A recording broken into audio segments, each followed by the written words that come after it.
Monsieur Dino Bianco, directeur général de Kruger Product.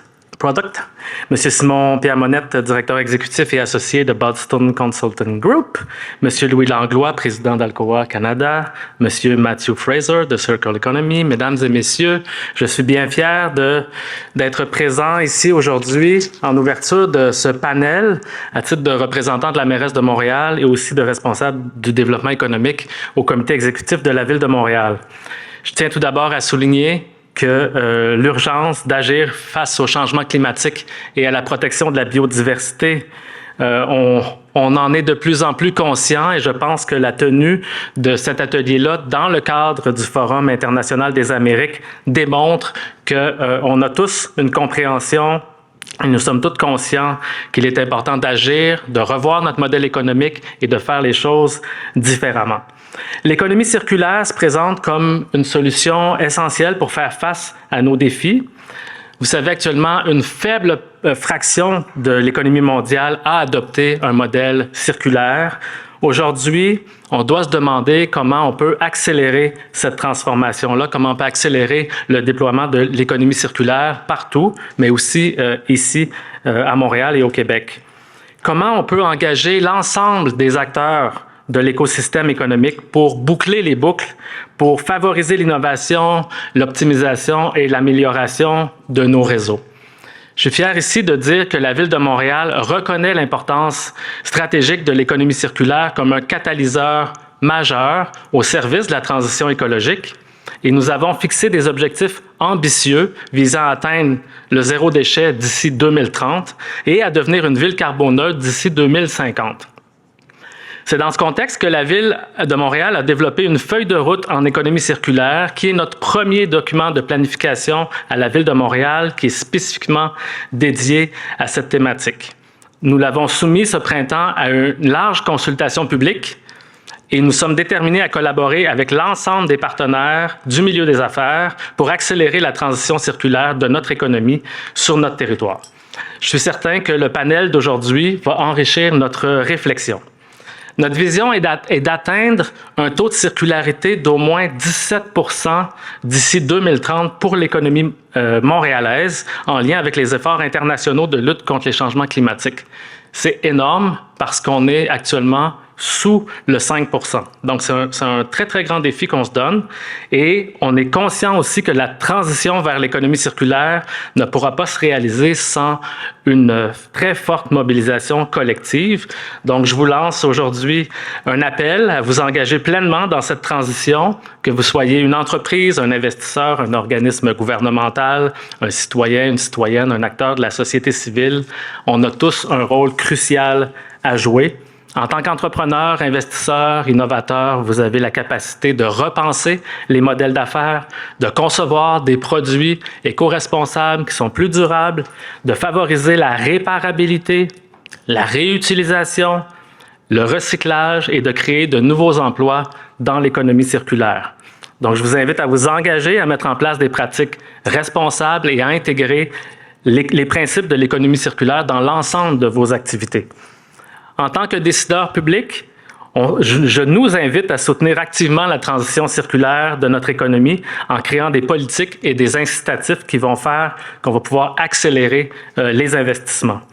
En tant que citoyen, citoyenne, on a tous un rôle à jouer aussi dans les choix de consommation, dans nos comportements, afin de réduire, réparer, maintenir en vie nos équipements quand on peut les réparer justement et de sensibiliser notre entourage aussi à l'économie circulaire. Ensemble, nous pouvons créer une économie circulaire qui soit prospère, résiliente et aussi respectueuse de la planète. Agissons maintenant, car on n'a pas de temps à perdre et je suis ravi, en vous souhaitant la bienvenue, ravi de laisser la place à nos panélistes aujourd'hui qui sont des experts et des leaders dans le secteur de l'économie circulaire. Leur expérience, leurs idées, leurs propositions, leurs réalisations nous permettront certainement de mieux comprendre les défis et les opportunités et pourront nous inspirer à prendre des actions parce que ce n'est pas des paroles qu'on a besoin aujourd'hui, ce sont des actions fortes, structurantes maintenant. Merci et bon panel. Thank you very much, Mr. Rabouin. Thank you all for joining us for this interesting panel discussion, and also thank you very much for the panelists for discussing this topic with me today. Maybe just quickly as an introduction, I'll introduce the three panelists that we have here with us today, quite an esteemed panel. Firstly, Mr. Dino Bianco, currently the CEO of Kruger Products since 2018. Prior to that, he has quite an accomplished career working for Kraft Foods, serving on the board of several companies, and has been the recipient of many awards, including the Golden Pencil Award, and he is also on the Grocery Business Hall of Fame. Mr. Simon-Pierre Monette, Managing Director and Partner at the Boston Consulting Group, and also a core member of the Industrial Goods, Energy, and Operations practices, where he works on a number of strategic and operational issues. Prior to joining BCG, he worked as the Manager of Strategy and Business at Rio Tinto. Finally, last but not least, Mr. Louis Langlois, Senior Vice President and Treasurer at Alcoa, also serves as the President of Alcoa Canada. Prior to that, Mr. Langlois was the Global Director of Strategy and brings a wealth of experience really across a multiple variety of strategic initiatives, operations, and finance. Maybe let us just kick off with a bit of background on the circular economy. So I think rewinding approximately 15 years ago, the concept really emerged also in the cohort with cradle-to-cradle biomimicry, really with the idea that we should run our economy in a way that is closed-loop, regenerative by design, and really trying to minimize waste and emissions from the outset. Maybe what I can first start off with is really what's really gone well. I think since 15 years ago, one thing that I've been quite surprised with was the enormous positive reaction from the business community, a lot of really great examples, integration of circular economy principles and business models. Maybe actually first, just over to you, Mr. Monette. Can you tell us a little bit of maybe what's your opinion on what is the business case for a circular economy? Yeah, thank you. Well, I think the first thing I would say is we need it, the planet needs it, and that was said before. Just to bring up results from a BCG study, actually, today you may know that global recycling rates are at about 25%. So, and I think it was said roughly 5% of the economy. So that doesn't work actually at that rate. We think that by roughly 2040, we would need about 2.3 planets Earth, and we don't have that obviously. So we need to unlock recycling rates. We think we need to unlock them from 25% today to around 80-85% actually, given the one planet we have. And that's just from a depletion perspective, natural resource depletion perspective. We need it for that reason, but we also need it for climate change. As you would know, circular products in general represent a lower product carbon footprint, up to close to 100% depending on process and energy use, and on average probably at around 40-50%. So it's a huge lever to decarbonization, and that's the need, yeah. Yeah.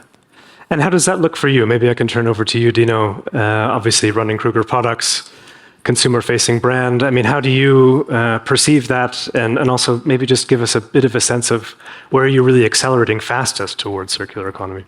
Yeah, thank you. As Canada's leading tissue company, we really rely on the earth. We rely on water. We rely on energy. We rely on fibers. So, sustainability has been at our core since day one. And like many companies, we have established pretty aggressive goals around sustainability with our Reimagine 2030. And I view now the emergence of the circular economy as a great roadmap for us to attain those goals. It's not an end in itself. It's certainly a journey along the way to decarbonize and reduce the carbon footprint. When you look at our company, certainly there's a cultural shift. There's discussions around capital investment and the sustainable, the GHG or carbon targets around capital investments. There's a lot more discussion around regulation or direction. Regulation is a bad word, but direction that businesses and the economy is moving in this area. It's part of our purpose as an organization, our ability to hire talent. I really believe that organizations that are more prepared to deal with sustainability, and in this case, a circular economy, are going to be, by nature, more agile, more innovative, and are going to attract the best talent. So I view that as a people strategy as much as a business strategy. And then just to highlight 3 areas where we have been very successful in this journey is on the consumer front, as you mentioned, we're a consumer-facing brand. Some people, you can talk about what Kruger Products does, but the consumer doesn't always make the connection between their purchase and who we are. So we're giving them a choice at the shelf to say, we have launched a product called Bonterra. It is made with recycled fiber, certified recycled fiber. It is made with plastic-free packaging. It is made in a carbon-neutral facility, and we have partnered with 4 Ocean and 1 Tree Planted as our partners to take plastic out of the ocean and to put more trees into the ground. So now the consumer has an ability to say, sustainability is important for me, I want to purchase that product. The other area we've done quite a substantial amount of work is in using biomass and waste to provide power to our facilities. We have a facility in Vancouver, and we have a big footprint in Quebec, and we have a facility in Quebec where we're using that now to power that facility. And then the third one is probably the one I'm most proud of because it's just a great story. In our facility in Gatineau, we produce steam as part of our production process. And we have worked with ZB, which is a condominium development happening in the Greater Ottawa area. We are piping our steam so that they can heat their condos, so they carbon neutral residential establishment. And that's a great part. That steam would have escaped into the air otherwise, and now we're using it to heat a community. And that takes it outside of our 4 walls, but also shows that there's a benefit there from a byproduct to a critical product for consumers, which is heat. Yeah. Yeah, I think if I reflect on that personally, I'm always really just amazed. Almost every day you hear just really great innovations on how we're able to stretch more value essentially out of residual products, byproducts, waste. Maybe just turning it over to you, Louis. Aluminum being probably one of the most circular materials, certainly the most recycled and recyclable materials on Earth. That doesn't necessarily mean it's circular. Maybe you can also just tell us a little bit of maybe some of the nitty-gritty details and the challenges in actually making a recyclable material really more circular. Perfect. So first, Alcoa's vision is to reinvent the aluminum industry for a sustainable future, capitalizing on the fact that the aluminum is infinitely recyclable. Just to use some data like Simon did, the International Aluminum Institute expects 80% increase in demand for aluminum by 2050 compared to 2018. To put that in perspective, it means that over the next 25 years or so, we're going to need to produce more aluminum than we produced over the last 130 years. So that's huge. We see that demand growing. Aluminum is part of the green transition. Solar panels, windmill, electric vehicle. So we see that demand already growing. But there's not enough capacity of primary aluminum production that can come online to meet that demand. Recycling aluminum takes only 5% of the energy needed to produce primary aluminum. So a huge saving on energy and greenhouse gas. So those are the facts around the aluminum industry and what we see coming forward. What we do today, our clients demand a higher content of recycled product. So we have the EcoDura product line, which use a higher content of pre-consumer scrap, but still recycling content. To address the post-consumer scrap, the dirty scrap, think about a shredded car.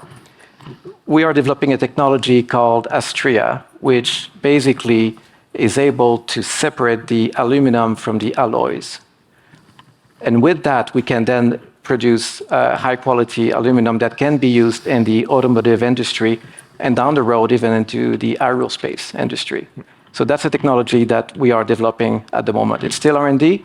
It's working well. We need to scale it up. Yeah. Maybe just kind of looking ahead. I mean, I know, Dino, you're doing quite a lot of looking forward to 2030 with Reimagine 2030. Maybe just a quick comment from each of you. I mean, how ambitious do you think we can be by 2030? Can we achieve a circular world by 2030? Maybe just speaking from your perspectives. Well, I think in this area, I would not let perfection get in the way of progress. I think there's going to be some hiccups along the way. I think a well-intended strategy with clear guardrails and guidelines from government or other bodies, with well-intended and powerful businesses that can mobilize a lot of resources in the supply chain, and the ingenuity that comes with that, I feel very confident. But at the end of the day, it has to be an economic model. There's no honor in going bankrupt morally as a company. There has to be an economic model. And the three areas that I talked to you about with Bonterra, with waste, and with steam, there's a couple of characteristics they had. One is they create a great economic benefit or the prevention of a negative, a cost impact. They are controlled supply chain, either within our four walls or a very well-established supply chain. The quality of that reused element is high. Yeah. So from a consumer point of view, to reuse something and not have the quality is just not gonna work. And the economic benefit is there. So if those factors come together, I feel very confident. And I've seen regulation in many other areas, and the one thing that I would just make sure that we're watching for as an industry is that this isn't just a made in Canada solution. We are in a global supply chain. That regulation is not patchwork, so that it makes organizations potentially disadvantaged, or investment that doesn't yield long-term benefits. And I think if we have that, and we have investment thesis behind it, I feel very confident that we'll get there. Yeah. Simon-Pierre, do you want to jump in? Yeah, well, I don't have a crystal ball, but we need to get there. I'd say the starting point is good in terms of on the demand side. There's clearly demand for products with sustainable attributes, and great that your my co-panel lists are capitalizing on this. There's in the consumer space in particular, products with sustainable attributes are growing at 8% CAGR relative to other consumer products growing at roughly 3%, as you would imagine. So there's clearly a way to capitalize on that. Now, everything being equal, there's also people are starting to be willing to pay a little bit more actually for products with sustainable attributes. You've all heard about the so-called green premium. It's a bit elusive at the moment, so more needs to be done in terms of, setting industry standards, potentially tracking and serialization, actually to provide more underpinnings to a green premium, because people don't want to be accused of greenwashing, in fact. So there needs to be work in that direction, but the consumer demand is there, and product manufacturers are following suit. There's in the consumer space, yes, you mentioned the paper products. There's in apparel and clothing, we've all seen the rubber shoes, but also engineered products. OEMs are setting ambitious targets. BMWs, Volvo, Stellantis, a lot of them are setting specifically recycled content targets. Beyond carbon footprint targets, in fact. So the demand is there, and now the supply needs to meet demand, and we can talk about the obstacle there. Yeah. I don't know if you have anything else to add, Louis? Yeah, just a few things for the aluminum industry. We're a commodity, right? So there's a global price for aluminum. it makes it difficult to go and get that green premium that you're referring to. Customers are demanding more recycled content. They're demanding lower carbon material. But even on the low carbon, it's still difficult to go and get that premium. If we compare the aluminum produced in Quebec, and very proud of it, it's one of the lowest carbon content in the world. About 2 tons of CO2 per tons of aluminum. If you compare to aluminum made in China, we're about 16, 17 tons of CO2 per ton. So, and it's still difficult to go and get that premium on the low carbon. So it is also difficult to go and get that premium on recycled content. Yeah. Maybe I'll just continue a little bit on that, because I think also looking at where we're getting stuck, where there are challenges. Clearly, you can differentiate front runners from laggards. I mean, how do we also make that more apparent to the consumer that they're getting behind a company who's really leading the pack and doing a lot of innovation in this area? Look, you mentioned OEMs. Clients are demanding that. We need to find a way to get value for us, get value for the clients. But obviously, it starts with the demand. The supply will follow if the demand is there. Yeah, and maybe to build on that a little bit, I think there's still a lot of companies actually that see circularity and recycling as a threat to their business model. Their business model well anchored into virgin supply of raw materials. And there needs to be a bit of a mindset shift actually for people to see circularity as an opportunity. It's true that it can be a threat actually. Some might see their market shares falling down if they don't come up with products with sustainable attributes, recycled content, and so on.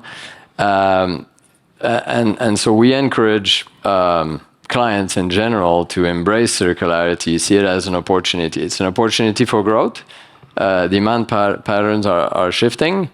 And it's sometimes an opportunity for margins as well, because in some instances, securing the raw materials, scrap raw materials, can be done in a more cost-effective way, surprisingly. Not always, though, because there's still a lot of technology hurdles. The technology is not always there. Accessing scrap is also part of the challenges. Yeah.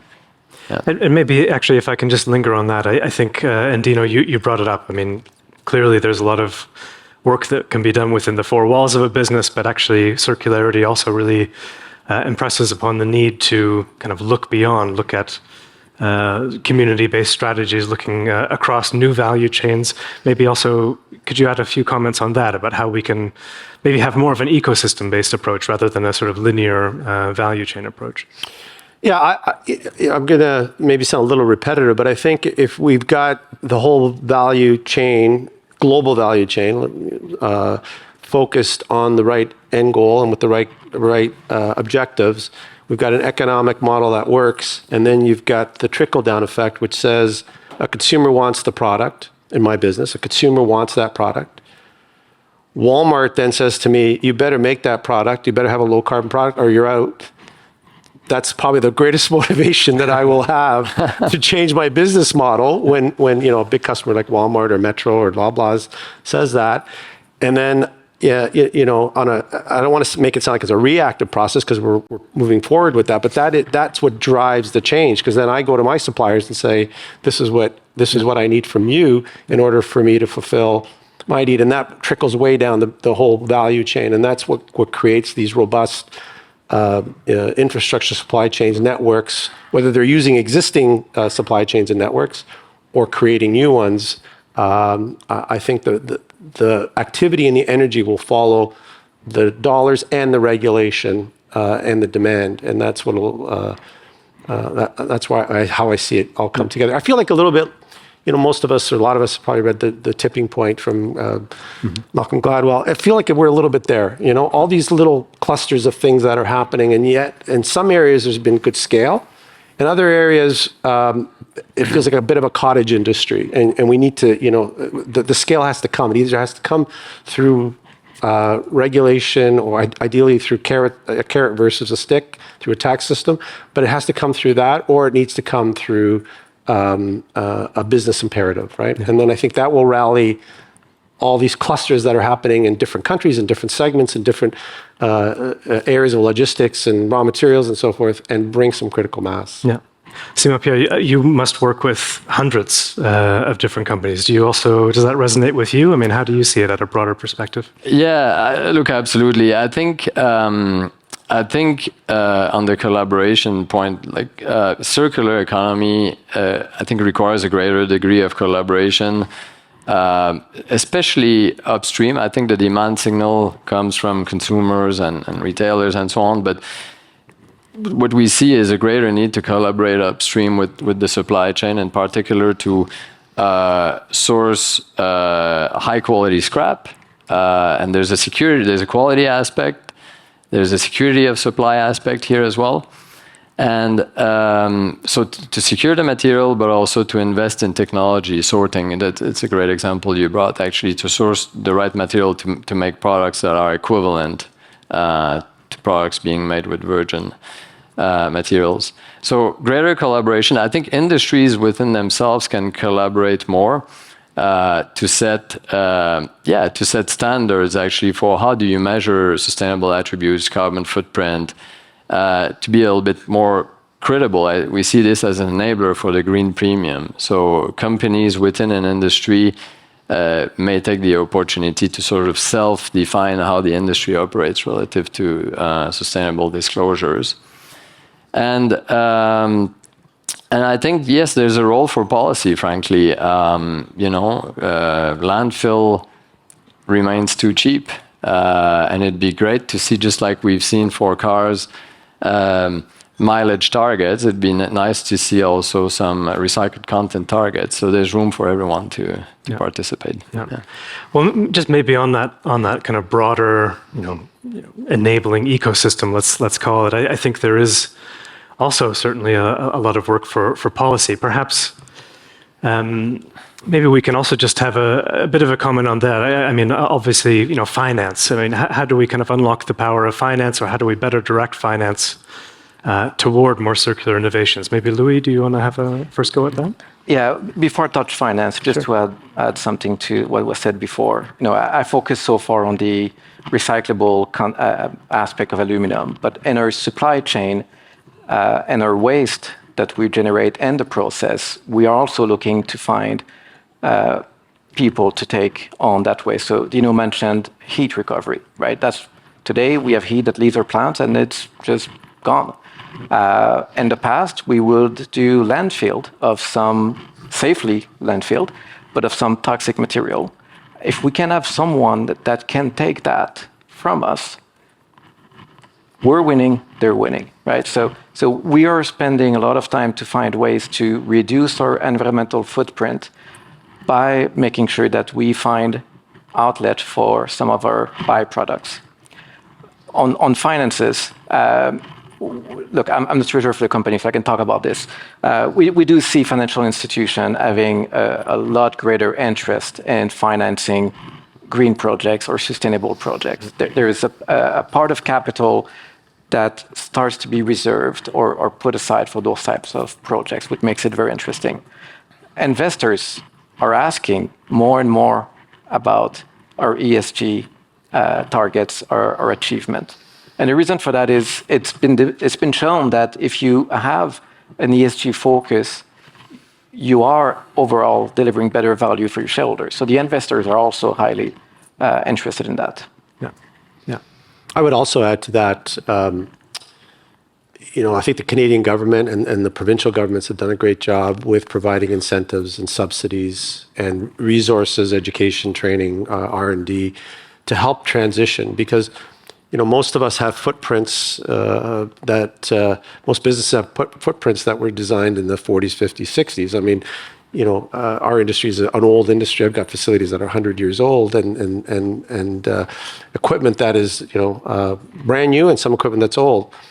And to be able to move that needle and to transition that network so that it is using either reusing or using green energy is a cost adventure. And I think the fact that longer term payback view from a finance point of view, the financing that comes through normal debt markets or capital markets, and the ability of the government to provide subsidies or incentives, I think will help companies remove barriers for transitioning. Yeah, certainly. You also mentioned a while ago the kind of combination of the carrot and the stick, and I can't help but speak a little bit about my own work here. I work mostly with governments, really helping them, develop metrics and sustainability strategies at kind of a national, regional, provincial level. Clearly, there's a role for regulation, and maybe we can touch back on that. But also, the government is a consumer, and everything from uniforms, work clothes, vehicles, infrastructure at large. I mean, there's a huge purchasing power. Perhaps I would just throw it to the group. I mean, do you also see that, and maybe how do you see that unfolding, or at least trying to kind of nurture that purchasing power of the government? Maybe Louis, do you want to start? Well, on your carrot and the stick comment, when we look at CBAM in Europe, it's a bit of that, right?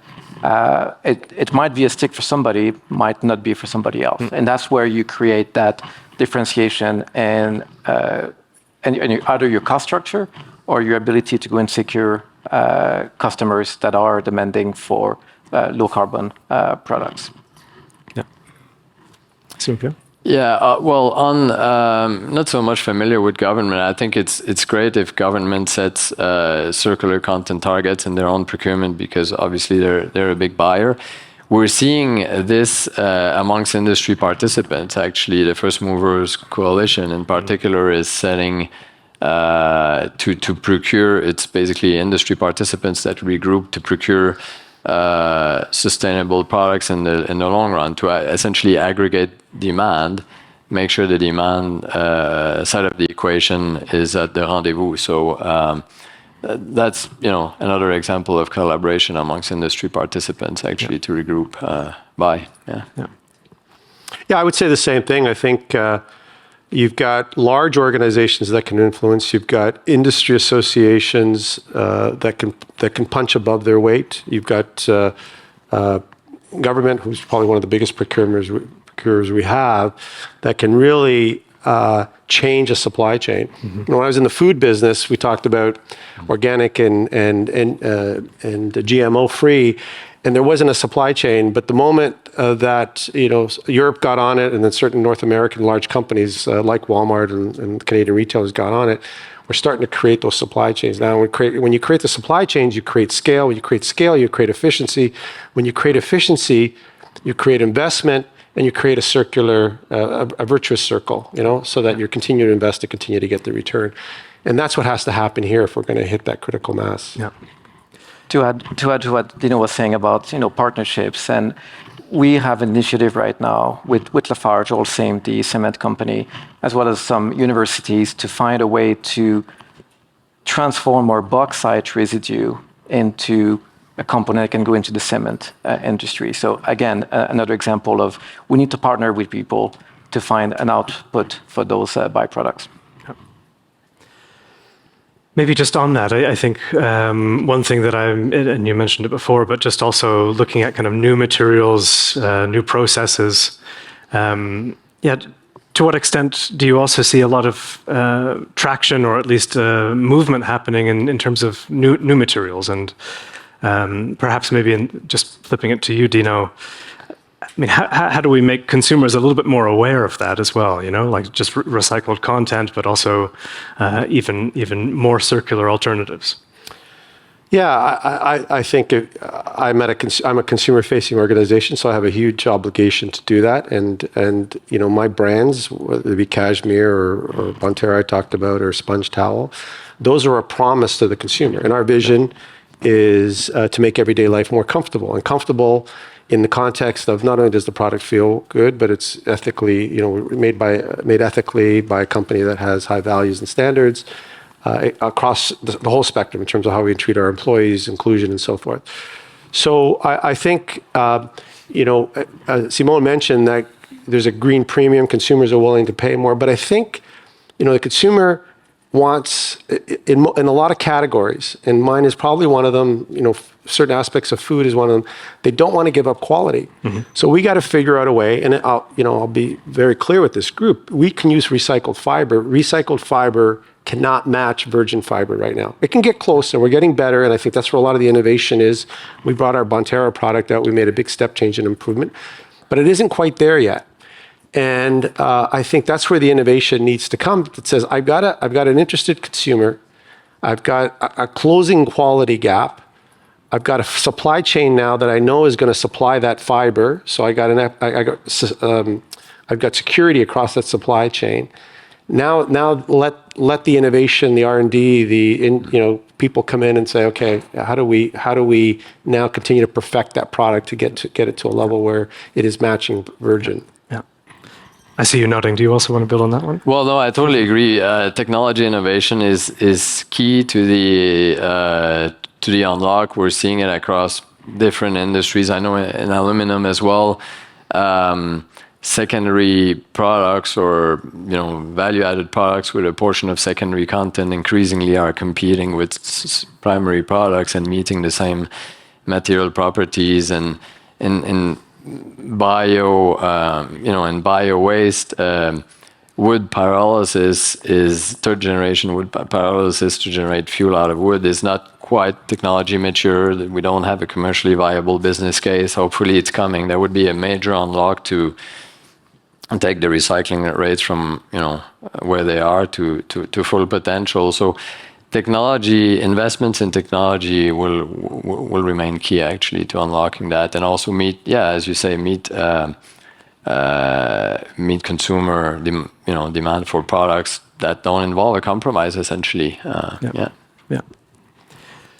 Maybe I just want to look a little bit more going back to that enabling environment. So, specifically, this is we're looking at the context of the Americas here. I know that Europe has made quite some progress, specifically in terms of its circular economy action plan.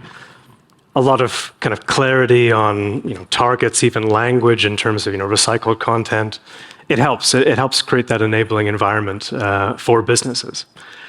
Maybe just kind of bringing it down to here in Canada. I mean, what could, in your opinion and in your industry, what could the Canadian government be doing more to help create that enabling environment for you?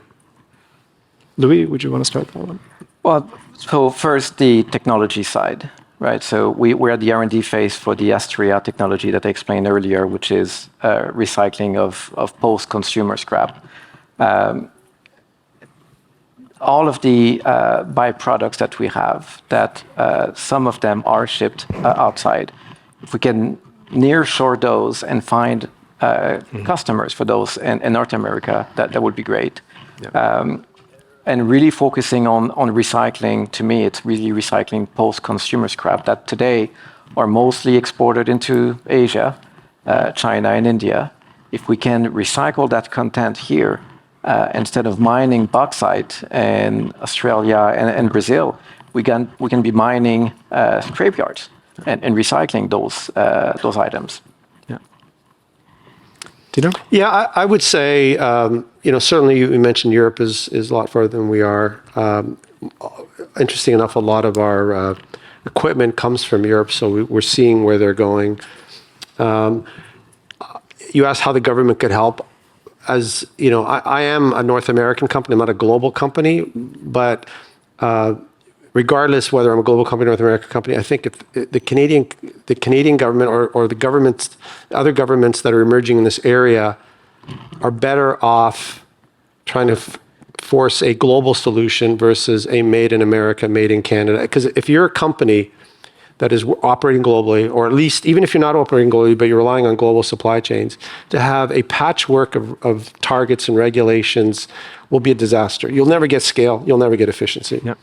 So, I hope we learn a lot from there. They're further ahead than we are. I hope we don't try to. Certainly, we need to customize if things are different here, but where possible, to adapt similar strategies. Maybe the timeline can be a little further because they're further ahead of us, so that we can operate with a clear path of where we need to get to and make investments for the long term and not be satisfying a European standard, a Canadian standard, an American standard, or whatnot.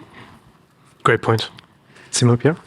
Yeah, no, I totally agree with that. I think there's a couple of things governments can do. We talked about landfill. I think landfill remains a bit of a lever, actually, making it less attractive. That's being done. Frankly, landfill rates are getting more expensive. I think governments can also support technology investments with grants, investments in technology to develop recycled products, for better sorting in particular as well. I think they can set targets. They can help. They can play a catalyst role to set industry targets. And a highly contentious topic, but a carbon border tax also could potentially help recycled content as well, because as we said, recycled products typically have a much lower carbon footprint, frankly. Yeah. And one other thing, I think we've had great speakers over the last 3 days, and I know the universities are represented here, some of the universities. I think getting down into that level of development, academia, specialization, Canada has an opportunity to be an innovation leader in this area. Obviously, we've got the natural resources. We've got a culture that is geared towards sustainability. We've got strong businesses here. We've got academia. Some are further ahead than others. I think we have an opportunity to really bring it, that innovation, that purpose-driven approach to business and culture of who we are as Canadians. I think can go right down to the extent of the people that we're training and how we're getting people ready for the workforce. Yeah, great point. Yeah, I think one thing, looking at Canada, indeed, looking at the bountiful natural resources, but also even looking at things, practically like the energy mix, a high degree of clean nuclear, hydro. I mean, this really puts Canada in quite a strong position internationally, actually. So I'm also quite hopeful. I share that hope that Canada can actually be a global frontrunner very soon in the circular economy. I'm just looking at the time. I know that we just have a few minutes left, and I thought, obviously, looking around the room, looking at the great conference, we're all leaders in our own fields. Perhaps I would just give a few minutes each to each of the panelists. Really, what are some of the key messages that you'd like to share with the audience? I mean, what can people really go home and chew on, bring back to their teams? What would be the final thing you want to say? Simon-Pierre, let me start with you. Yeah, well, maybe, I'd say, as we said, the world needs it. The consumers want it, actually. And so how do we unlock that? And I think for companies, there's four things we think about. Is one, you have to secure scrap. You have to secure high quality scrap. That often requires upstream partnerships. So approach the opportunity with a partnership mindset, with an ecosystem mindset, as was said, to source the materials and potentially co-invest in technology. Second is invest in technology and invest in product development. These are key unlocks to greater recycling rates. Your Astrea example for sorting is a great example. Product innovation is also a big lever. Then you need to think, thirdly, you need to think about monetizing. This needs to be economically viable. There's hardly a way around that. So how do you enable this green premium? Again, it remains a bit elusive. I could quote a range of numbers from the green premium, depending on the industry. I think it's very difficult to say how that will shape up. But one thing I'm sure is you have to market the product attributes right, but also you need to give confidence that your green product attributes are real. So that's why we believe this needs some industry standards, so people have faith in the green or circular attributes of products to properly monetize the green premium.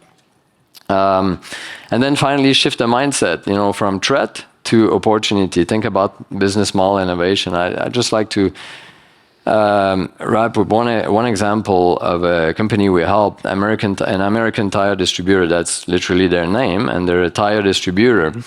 And they thought, well, we have a backhaul in our trucks. The backhaul is empty, essentially, as we distribute the tires. So they thought about how can we leverage that, and they leveraged it in setting up essentially a tire recycling business. So they picked up the used scrap tires essentially, and set up a reprocessing business and have recycled 600,000 tires over just 1 year. It's the beginning, and they're reselling this into rubber components for different applications, from consumer, from apparel products to sports fields. So great example of shifting the mindset, innovating in the business model to ultimately make it economically viable. Yep. Yeah.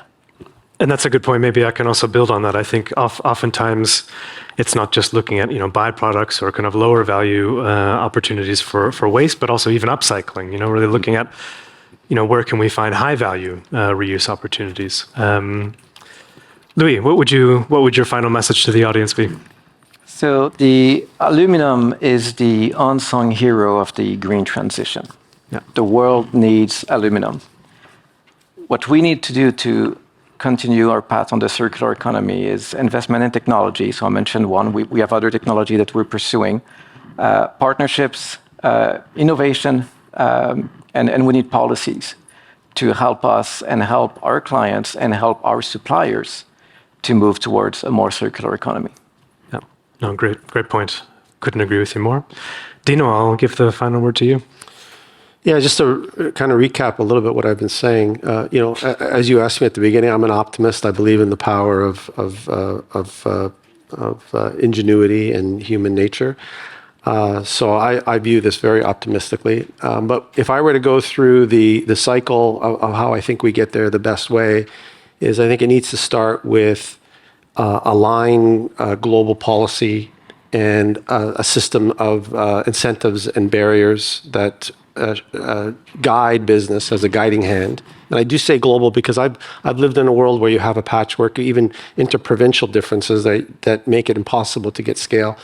And I know how hard it is to get a global alignment. But I think this has got to be what the role of governments and NGOs is to establish that, so that we know what the playing field is, so business knows. And if you create the right incentives and the right disincentives, let business do what they do best, which is drive the supply chain, drive efficiency, drive innovation, to be able to muster resources and drive scale to get there. And the third area we have not talked about, but it is another theme of the conference, is the use of data and artificial intelligence and social networks that quickly match supply and demand, whether it be for a car or for a house, a vacation house, or maybe byproduct, that will allow us to maybe blow up the old system of how supply chains work, and on an expedited basis, be able to get those supply chains barrier-free globally, that will allow those circular products, whether it be a raw material or an energy source or what be they, to market quicker and without barrier. I couldn't agree with you more on the data side. I think one of the things that I always see just tremendous is big data, really looking at even predictive models for kind of where materials might be, and making instantaneous decisions about that. I think I couldn't imagine how we would scale a circular economy without the kind of data and the kind of tools that we have today. So I think that's also a bit of an unsung hero, and we didn't get that much time to talk about it, but I would fully agree with you. So maybe just recapping, I think aligning incentives, certainly internationally, but even down to the industry, the provincial level, really looking at making the economic case. Fully agree with that one, but then also really looking at unlocking technology, again, through policy. Yeah. Thank you very much. I think it's actually been a really illuminating discussion. I always really have a great pleasure really talking with people who are really kind of on the ground making this stuff happen. I'm always kind of looking at this from a big picture perspective. But no, I really thank you for each of the perspectives that you've given. I think it's been a tremendous panel discussion, and I hope that everybody else in the audience and online has enjoyed it as well. Thank you very much. Thank you for having me. Thank you.